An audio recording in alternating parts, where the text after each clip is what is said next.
Greetings everyone, it is Zakhele here and we are back with our weekly videos. This week we want to talk about something that I think is pretty topical, right? It is something that I'm sure you're thinking about too there at home, seeing as, the events between Iran and Israel have, really kind of spiraled and escalated in a manner that I doubt anyone on either side would have expected it to be the case. But I guess if you're on the Iranian side, you'd be like, oh man, our generals have been getting, eliminated since for over a year and a half now. So I guess the escalation has started a long time ago. But in case you're still wondering, we are talking about war. Not the war specifically currently happening either between, India and Pakistan. That is super interesting, by the way, for any, amateur military buffs out there, or the one in Ukraine and Russia that has been going on for quite a while, or the most recent, I guess, inflammation of engagement, a recent hot war that really started becoming quite hot in the Israel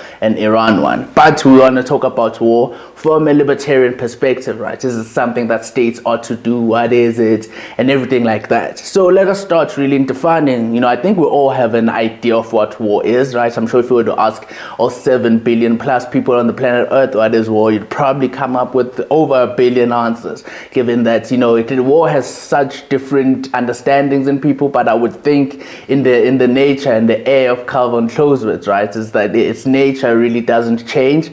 Maybe its form may change, depending on context, on, area and the actual combatants fighting it. But I think its nature in it being organized violence, usually by a body politic for the achievement of some form of, goal that is bigger than the act of violence itself, right? So I think that would be the nature of war, just organized violence between two parties that has a goal other than the organization of violence itself, right? Then it would just be a fight and not necessarily war without the whole, usually political or economic goal that is the reason behind said organized violence. But that is what war is. I think, everyone watching the video really has a general idea of what war is. But most importantly for us is whether states should be engaged in war, right? If you are a regular watcher, or if you just, are a fan of libertarian principles and you just happened to, stumble across the video on the channel, you would know that,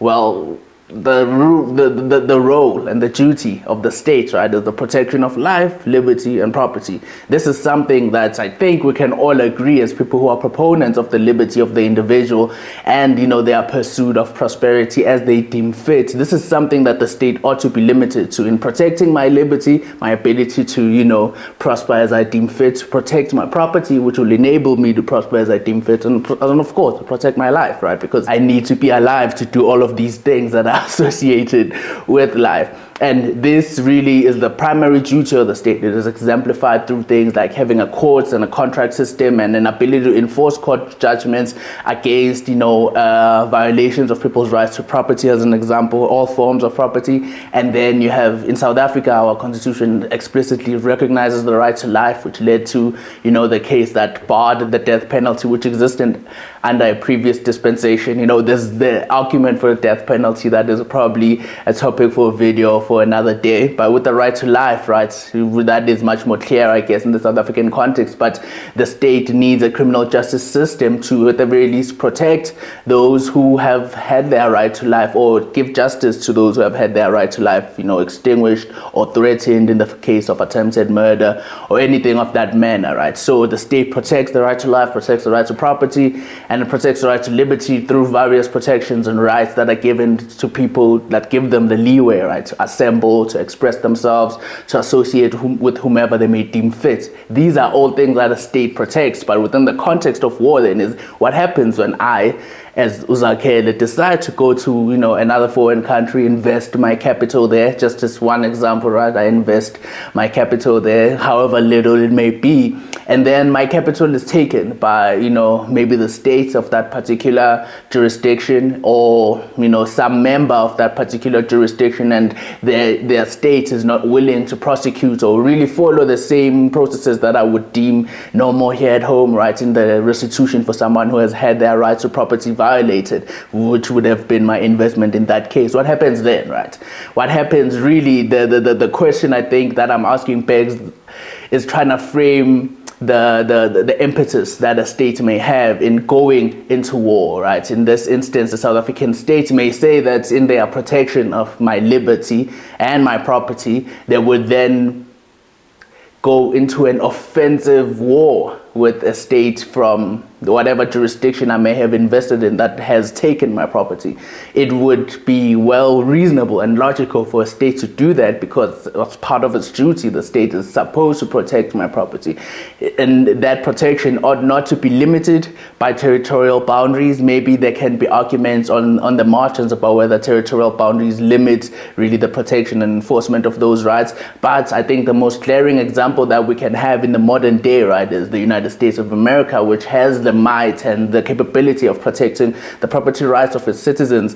And we have seen this being implemented, whether you agree with it or not, but one can really see the reasonability of a state engaging in war for that reason. Or for a much more palatable example, right, because the one that I presented is the one that, for lack of a better term, problematizes the matter, right? It really presents what I think is the core of the issue concerning modern warfare today, right? What happens when an American company invests in a country that is hostile to said investment, that will take the money and that person will not be able to recoup whatever it is that they invested there, right? When you get into some pretty huge amounts, or some publicly traded companies as an example, and those publicly traded companies have pensions invested in them, and as part of said investment in said pensions, right, you would have American citizens in their thousands, or whatever citizens of whatever country of that company that is invested in another jurisdiction. You'd have them being affected by a lack of recouping of their investment. Then what is the state supposed to do? Then you start to understand, I guess, if you are, I guess on the anti-war side like I am, you get to understand the war hawks, right, the Council of Foreign Relations types who will be advocating for, at the very least, an appreciation that there is a reason, even though you may disagree with it, of why a state would be involved in such offensive measures so far away from their actual territorial boundaries, right? But a much more clearer example, as I said earlier on, would be really some state attacks the South African state, right? For example, if the Zimbabwean state were to decide to invade us, then the South African state would be justified in going into war, because then they would be protecting, my right to life should, my country get invaded. In most cases than not, I may be killed, and my right to property, my property will be taken by the invaders. My rights to liberty, because my liberties would be, of course, limited since there is an invasion happening. Or after said invasion, I may not enjoy the same rights, right? If I'm being invaded by a power that does not recognize the same principles or values than the previous one, then it means that my rights will be curtailed. And in that instance, states should definitely go to war. It is justified from a libertarian perspective. That is what motivates states. But as you can see, this logic can be, extended even to the most, one would say,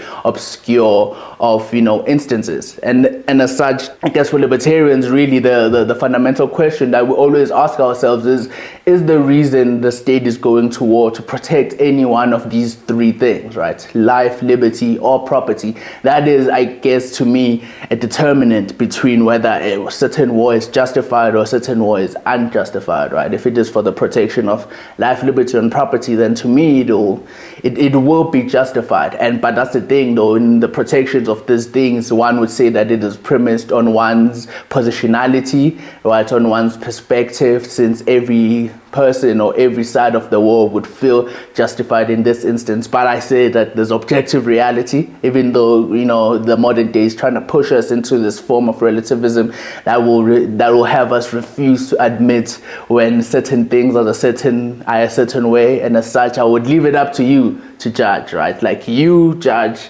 whether a particular war, out of all the wars that we have, mentioned today, is justified or not, using this libertarian premise of protecting life, liberty, and property of your citizens too, right? And of course, in a proportional manner. And this aspect of proportionality is very important in justice. If you see warfare as a form of enforcing justice, since it would have presumed an inhibition or a violation of certain rights, life, liberty, or property. But that is all I live with you today.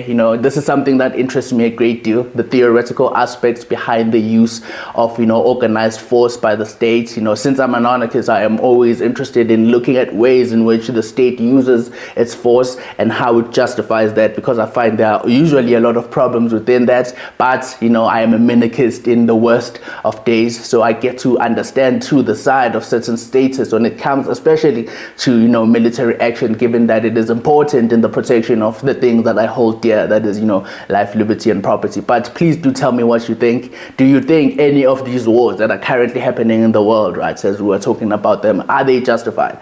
Are they, by any one side? Tell me which side you think is justified, which side you think is unjustified.